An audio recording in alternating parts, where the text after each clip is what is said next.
स्वागत है दोस्तों ओहा एकेडमी की हिंदी यूट्यूब चैनल ओहा हिंदी पे। और मैं शाहबाज खोखर आपका स्वागत करता हूं हमारे यूट्यूब चैनल पे। जैसे कि आपको पता है दोस्तों, सेंट्रल गवर्नमेंट की जो सारी रिक्रूटमेंट रहती है, IBPS हो, जैसे भी बैंकिंग की कोई भी एग्ज़ाम हो, और नेक्स्ट ईयर से जो आने वाली है सेट, उसका भी बहुत सारा सिलेबस IBPS से सिमिलर होने वाला है। तो ये सारी एग्ज़ाम्स की अच्छे से प्रिपरेशन करने के लिए हमारी एकेडमी ने ये नए सिलेबस स्टार्ट किए हैं। तो कैसे क्या सिलेबस होंगे, कौन सी बैचेस होगी, कौन कौन सी एग्ज़ाम की प्रिपरेशन कराई जाएगी, वो सब की डिटेल आज हम देखेंगे। तो अभी जैसे कि हम जानते हैं कि IBPS PO और IBPS क्लर्क दोनों के रिक्रूटमेंट आ चुके हैं, इसके फॉर्म्स भरे जा चुके हैं और IBPS क्लर्क के 23 सितंबर तक आप अप्लाई कर सकते हो। और जिसने भी इस साल की वैकेंसीज देखी हैं उसे पता है कि अगर इस साल सिलेक्शन लेना है तो हर साल की तरह इजी होने वाला नहीं है। क्यों नहीं होने वाला? इस साल की वैकेंसीज अगर आप देखें तो पिछले साल से आधी हो चुकी है, कुछ 1/3 हो चुकी है। और IBPS क्लर्क में तो इतनी कम वैकेंसी कभी इंडिया की हिस्ट्री में हमने नहीं देखी। तो अगर इतनी कम वैकेंसीज में हमको पूरे इंडिया में कम्पीट करके सिलेक्ट होना है तो हम कैसे सिलेक्ट हो सकते हैं? तो थोड़ा सा IBPS का फॉर्मेट डिस्कस करते हैं कि IBPS क्लर्क है अगर आप दे रहे हो तो 2 स्टेज है, IBPS PO दे रहे हो तो 3 स्टेज है। कौन कौन से स्टेजेस हैं? तो डेफिनेट सी बात है, प्रीलिम्स होगा, आपका मेंस रहेगा, और उसके बाद अगर आप PO के लिए जा रहे हो तो आपका इंटरव्यू रहेगा। ठीक है, क्लर्क में इंटरव्यू नहीं होता। अभी हम सिर्फ प्री और मेंस की बात करेंगे कि उसमें कौन से सब्जेक्ट होते हैं और उनको कैसे प्रिपेयर करना है। तो अगर प्री की बात करते हैं तो क्लर्क और PO दोनों के सब्जेक्ट सेम रहते हैं। मैथ्स रहता है, उसके बाद रीजनिंग आ जाएगा आपका, और आ जाएगा इंग्लिश। 100 मार्क्स का पेपर रहता है, उसमें से 35 रीजनिंग, 35 मैथ्स और 30 मार्क्स का इंग्लिश हो गया। और तीनों सेक्शन के लिए आपको 20 मिनट्स ईच मिलते हैं। ठीक है, मतलब कि अगर इंग्लिश से आपका एग्जाम शुरू होता है तो 20 मिनट्स आपका टाइमर चलेगा, उसमें आपको ये 30 क्वेश्चंस अटेम्प्ट करने हैं। उसके बाद अगर आपने अटेम्प्ट कर लिए हैं, नहीं कर लिए, सेक्शन चेंज हो जाएगा। 20 मिनट्स के बाद रीजनिंग का सेक्शन स्टार्ट होता है अगर, तो ये आ जाएगा, और 20 मिनट्स में आपने कितना भी किया नहीं किया सेक्शन चेंज हो जाएगा। और लास्ट 20 मिनट्स में मैथ्स का सेक्शन। तो उस हिसाब से टोटल 1 आवर का आपका प्री रहेगा। ठीक है, ये सीक्वेंस चेंज हो सकता है, पहला इंग्लिश हो गया, दूसरा मैथ्स हो गया, तीसरा रीजनिंग हो गया, पहला मैथ्स हो गया, ये सीक्वेंस चेंज हो सकता है। मगर पैटर्न ये है कि 1 घंटे में आपको सॉल्व करने हैं इतने क्वेश्चन। 100 क्वेश्चन सॉल्व करने के लिए आपको सिर्फ 1 घंटा मिलता है। ठीक है, इंग्लिश तो निकाल लोगे, कोई बड़ी बात नहीं। अगर आपके बेसिक्स अच्छे हैं तो इंग्लिश निकाल लोगे। ये 20 मिनट्स में करना कोई बड़ी बात नहीं, इसमें आपको आराम से सोने का टाइम भी मिलेगा। कंपटीशन कहाँ पे हो जाती है? रीजनिंग और मैथ्स में, कि 20 मिनट्स में 35 क्वेश्चन निकालना, 20 मिनट्स में 35 क्वेश्चन निकालना ये मुश्किल हो जाता है। तो इसको हम कैसे अप्रोच करेंगे? आज हम सिर्फ रीजनिंग की बात करेंगे, क्योंकि जब से हमारे लाइव बैचेस स्टार्ट होंगे तो मैं आपका ये पोर्शन लूँगा रीजनिंग का। तो मैं सिर्फ आज रीजनिंग की बात करूँगा। हमारे जो मैथ्स के फैकल्टी है वो आपको मैथ्स की डिटेल दे देंगे। जो हमारे इंग्लिश के फैकल्टी आएंगे, सारे एक्सपर्ट फैकल्टीज़ होंगे, एक्सपीरियंस्ड फैकल्टीज़ होंगे, वो आपको इंग्लिश की डिटेल दे देंगे। तो बात करते हैं रीजनिंग के सिलेबस की।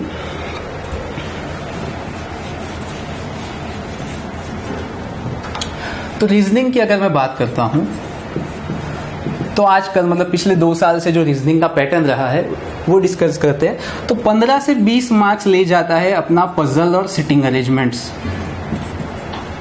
पजल और सिटिंग अरेंजमेंट, सिर्फ ये 2 चीजें 15 से 20 मार्क्स ले जाती है 35 में से। उसके बाद क्या बचता है? तो मैक्सिमम 5 मार्क्स का आपका सिलोगिज्म रहता है। ठीक है, 5 मार्क्स तक आपका इनइक्वालिटी हो जाता है, और जो कुछ बच जाता है, ठीक है, अगर ये 15 और 10 हुए तो 20 हो गए। ठीक है, ये 25 हो गए, और ये 20 और 10 हो गए तो 30 हो गए। तो मतलब कि जो कुछ बच गया 5 से 10 मार्क्स, उसमें हो गया आपका डिस्टेंस एंड डायरेक्शन हो गया, कोडिंग डिकोडिंग हो गया, ब्लड रिलेशन हो गया, रैंकिंग आ गया, अल्फाबेटिक सीरीज आ गया, अल्फा न्यूमेरिक सीरीज आ गया, और कुछ मिसेलेनियस 1-2 टॉपिक रहते हैं। मतलब ये सारे टॉपिक मिला के मुश्किल से 5 से 7 मार्क का वेटेज रखते हैं और मैक्सिमम वेटेज आपका ये 3 चैप्टर में से कवर होता है। ठीक है, तो ये तो रीजनिंग का सिलेबस हो गया। लेकिन अगर हमने एग्जाम में ये सेक्शन में पहले फोकस किया तो 90% लोग फेल ही होने वाले हैं, क्योंकि ये सेक्शन पूरा छूट जाएगा। पूरा नहीं तो आधा तो ऐसा रहेगा कि आप देख ही नहीं पाओगे और टाइमर खत्म हो जाएगा। ठीक है, तो क्या स्ट्रेटेजी हो सकती है कि रीजनिंग में अपन मैक्सिमम मार्क्स स्कोर कर सके? और ये स्ट्रेटेजी हम बात कर रहे हैं एवरेज स्टूडेंट के लिए। ठीक है, हम ये नहीं कहेंगे कि आप एक्स्ट्रा ऑर्डिनरी स्टूडेंट हो। ठीक है, बहुत सारी जगह ये होता है कि आपको बताया जाता है कि चलो how to score 35 out of 35 in reasoning. हम ऐसी बात नहीं करेंगे, बिकॉज वो बातें किसके लिए होती है? जो स्टूडेंट एक्स्ट्रा ऑर्डिनरी है, जिसका पहले से एक अच्छा लॉजिकल रीजनिंग का बेस बना हुआ है। लेकिन एक एवरेज स्टूडेंट है जो आर्ट्स से है, जो कॉमर्स से है, जिसका मैथमेटिकल बैकग्राउंड ही नहीं है, ठीक है, जिसने लॉजिकल रीजनिंग पहले देखा ही नहीं है, तो एक एवरेज स्टूडेंट जो ज्यादा मेहनत नहीं कर पाता है, वो कैसे अच्छे मार्क्स स्कोर कर सकता है? तो उसके लिए थोड़ी स्ट्रेटेजी चाहिए। क्या स्ट्रेटेजी हो सकती है? बेस्ट स्ट्रेटेजी कि अगर सही से पढ़ा जाए, सही ट्रिक्स मालूम हो, तो ये सेक्शन को छोड़ के बाकी के सारा पूरा जो सेक्शन बच जाता है आपका 15 से 20 मार्क्स का, उस सेक्शन को अगर सही ट्रिक्स पता हो तो आप 10 से 12 मिनट में कवर कर सकते हैं विथ मोर देन 90% एक्यूरेसी। तो अगर आप ये पूरा सेक्शन कवर कर लेते हो 10 से 12 मिनट में विथ मोर देन 90% एक्यूरेसी, और बाकी के 7 से 8 मिनट में मान लो इसमें से आप 1 या 2 क्वेश्चन सॉल्व कर पाए। 1 या 2 क्वेश्चन माने इसमें 1 क्वेश्चन रहता है, उसमें से 5 क्वेश्चन आ गए, एक पूरा डेटा आ गया, बड़ा सा पजल का मान लो आधा पेज भर के डेटा आ गया, उसमें से 5 क्वेश्चन आ गए। ऐसे 3 डेटा हो सकते हैं। तो मान लो अगर आपने 1 सॉल्व किया, 5 मार्क्स सिक्योर कर लिए, किसी ने 1 नहीं हुआ, किसी से 1.5 हो गया। मतलब इसमें अगर बाकी के 8 मिनट में सिर्फ आप 7 से 8 मार्क्स लाते हो, और ये सेक्शन में आप 90% एक्यूरेसी से 15 से 17 मार्क्स ला सकते हो। आपने रीजनिंग सेक्शन तो निकाल लिया। ठीक है, ये किसके लिए है? बहुत ही एवरेज स्टूडेंट के लिए, कि अगर आप बहुत ही एवरेज स्टूडेंट हो, ठीक है, आपसे मेहनत इतनी नहीं हो पाई, ठीक है, आपने थोड़ा टाइम इधर उधर कहीं उड़ा दिया, फिर भी अगर आप थोड़ी ढंग से मेहनत करोगे, थोड़ी प्रॉपर ट्रिक्स जानते हो, तो मिनिमम, ये मैं मिनिमम बता रहा हूं कि मिनिमम 25 से 27 मार्क आप ला सकते हो। ठीक है, अब 27 से 35 का जो है गैप, वही गैप है ऑर्डिनरी से एक्स्ट्रा ऑर्डिनरी का, और वो आप पे डिपेंड करता है। हम आपको प्रिपरेशन सारी कराएंगे, हम ये नहीं है कि आपको 27 करा के छोड़ दिया, हम यही प्रिपरेशन कराएंगे, पर हम ये इम्प्रैक्टिकल बात नहीं बोलेंगे कि हर स्टूडेंट 35+ ला सकता है। ठीक है, वो सिर्फ आप पे एक्स्ट्रा प्रेशर डालना हो जाएगा और कुछ नहीं। तो प्रैक्टिकली टॉकिंग कि हम आपको हर एक को, यहां तक तो हम सबको लाके छोड़ेंगे। ठीक है, पढ़ाएंगे हम सबको इसी का, और यहां तक सबको लाके छोड़ेंगे। ठीक है, जिसने ज्यादा ढंग से मेहनत करी वो यहां भी पहुंच सकता है। ठीक है, अब बात है कि किस तरह से हम यहां पहुंच सकते हैं। ठीक है, कि 20 मिनट्स में बहुत से लोगों के लिए अभी भी इम्प्रैक्टिकल होगा ये सोचना कि 20 मिनट्स में इतने सारे क्वेश्चन कवर कैसे हो सकते हैं। बहुत सारी ऐसी ट्रिक्स हैं कि जिससे रीजनिंग में बहुत सारा टाइम बचाया जा सकता है। जैसे सिलोगिज्म की हमने बात की, ये एक ऐसा टॉपिक है सालों से कंसिस्टेंट है वेटेज में। जैसे 5 मार्क्स इसका फिक्स होता है, कभी कभी कोई पेपर ऐसा आ गया कोई शिफ्ट में, या कि 4 मार्क, एक आध क्वेश्चन कम हो गया, मतलब ये कंसिस्टेंट है कि ये आपको 5 मार्क दिलाता है। अभी ज्यादातर लोग क्या करते हैं, ये सेक्शन को अटेम्प्ट करने में वेन डायग्राम ड्रॉ करने लग जाते हैं। कुछ लोग बॉक्स नहीं बनाते, कुछ लोग बॉक्स भी बनाते हैं, कुछ लोग ये पता नहीं क्या क्या बनाते रहते हैं वेन डायग्राम में, पता नहीं अजीब से ड्रॉ करते हैं। इसमें टाइम लग जाता है, फिर इसको देख के सोचो, फिर अप्लाई करो।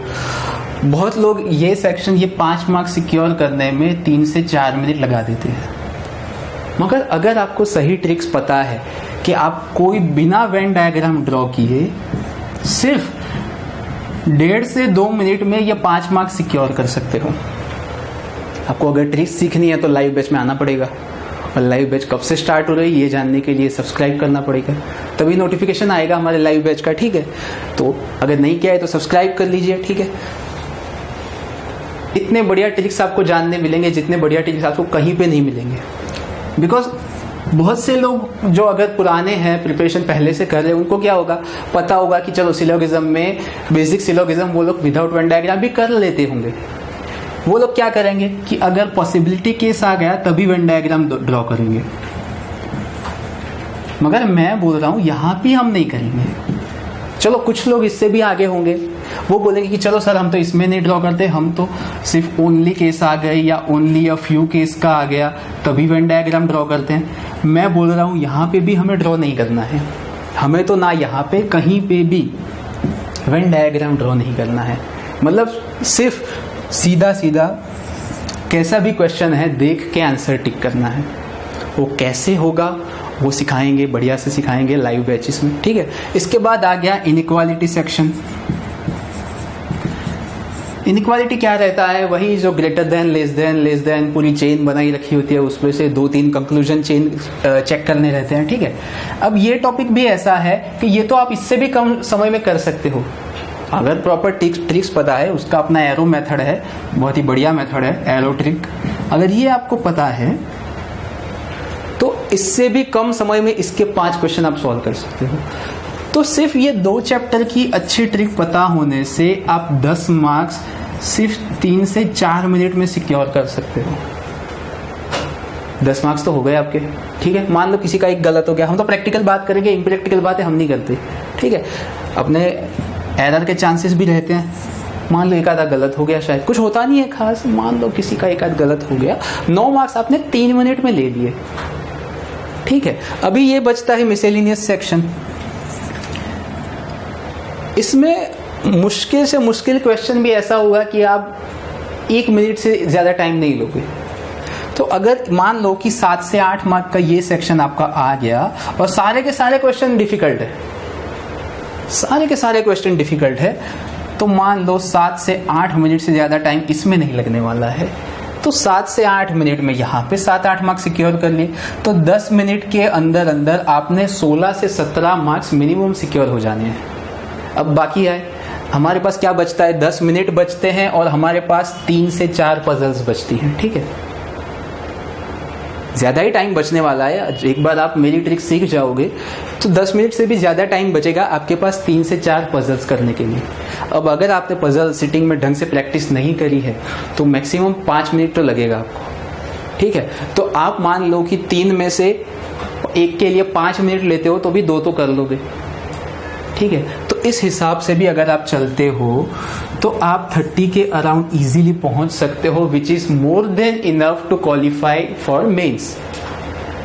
ठीक है, तो ये तो हो गई हमारी रीजनिंग की स्ट्रेटेजी कि एग्जाम में किस तरह से अटेम्प्ट करेंगे।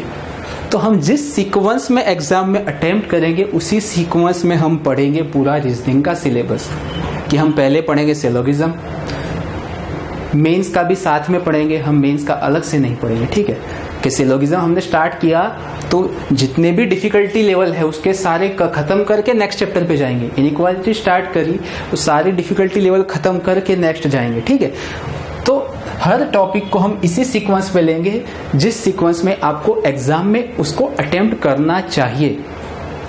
ठीक है, तो उस सीक्वेंस में सारे चैप्टर लेंगे और सारे चैप्टर्स की सबसे जो भी बेस्ट ट्रिक्स है उसी से पढ़ेंगे, जिससे कम से कम टाइम में ज्यादा से ज्यादा एक्यूरेसी से आप मार्क्स सिक्योर कर सकते हो। तो ये तो हो गया मेरी साइड से कि भाई रीजनिंग में चलो मैं तो आपको यहाँ तक ला दूंगा, इससे ज़्यादा आप अपनी मेहनत, आप अगर एक्स्ट्रा ऑर्डिनरी मेहनत करते हैं। ठीक है, कि हमने आपको बोला कि 3 घंटे प्रैक्टिस करो, आपने घर जाके 6 घंटे प्रैक्टिस कर ली, तो आप 1-2 मार्क्स आगे भी निकल सकते हो। ठीक है, लेकिन हर एक स्टूडेंट को हम यहाँ पे लाके छोड़ेंगे कि अगर हम जैसे कहते हैं वैसे आप प्रैक्टिस करते जाओगे, लाइव बैचेस में लाइव हमारे साथ मेहनत का शेड्यूल फॉलो करते जाओगे, तो हम आपको यहाँ तक तो लाके छोड़ देंगे। And which is more than enough, which is more than enough. और साथ ही साथ ये सेम सब्जेक्ट आपका मेंस में भी आएगा, और मेंस में मान के चलो सबसे ज़्यादा वेटेज रखने वाले 2 सब्जेक्ट है, एक है अपना रीजनिंग और एक है बैंकिंग अवेयरनेस। ठीक है, तो सबसे ज़्यादा वेटेज मेंस में अगर किसी का रहता है तो वो रीजनिंग का है, और उसकी प्रिपरेशन हम साथ में ही करने वाले हैं, अलग से प्रिपरेशन के लिए टाइम नहीं लगेंगे। तो एक और एडवांटेज है कि प्री और मेंस की आपकी प्रिपरेशन एक साथ होगी, और सेम वे में सेम तरीके से, मतलब बेस्ट ट्रिक्स के साथ, बेस्ट मेथड के साथ मैथ्स भी आपका कराया जाएगा और इंग्लिश भी आपका कराया जाएगा। और मोस्ट प्रोबेबली 21 सितंबर से हमारी ऑनलाइन बैच स्टार्ट होने वाली है। ओहा हिंदी पे आप सब्सक्राइब कर लीजिए, नोटिफिकेशन आइकन ऑन कर लीजिए, तो जो भी हमारी बैच के रिगार्डिंग अपडेट होगी वो आप तक सबसे पहले आ जाएगी। तो जो भी लोग हमारे साथ बैच ज्वाइन करना चाहते हैं, जो भी लोग चाहते हैं कि इस बार हम कैसे भी करके IBPS निकाल लें और बैंक में बैठ जाएं जॉब लेके, तो वो लोग हमारे साथ जुड़ सकते हैं। काफ़ी अफोर्डेबल फीस रहेगी। हमको भी पता है कि अभी टाइम कैसा चल रहा है कोरोना की वजह से, ठीक है, तो हम ऐसा भी नहीं है कि हम आपसे ले लेंगे, ठीक है, हमारा अगर ब्रेक इवन हो जाता है, ठीक है, तो हम ये नहीं है, ये बैच जो है इस बार जो हम कर रहे हैं IBPS का, उसमें पर्पस है मैक्सिमम सिलेक्शन दिलाने का, इसमें पर्पस कोई और पर्पस हम नहीं रख रहे। तो काफ़ी अफोर्डेबल फीस रहेगी हमारी लाइव बैचेस की, और live batches most probably start हो जाएगी ये 21 सितंबर से। तो जिसको भी इंटरेस्ट है अभी सब्सक्राइब कर दो और बेल आइकन दबा दो और जुड़े रहिए, और ओहा हिंदी की सारे वीडियोस देखते रहिएगा। तो जो भी लोग जुड़ेंगे हम मिलेंगे लाइव बैचेस में। जय हिंद, जय भारत।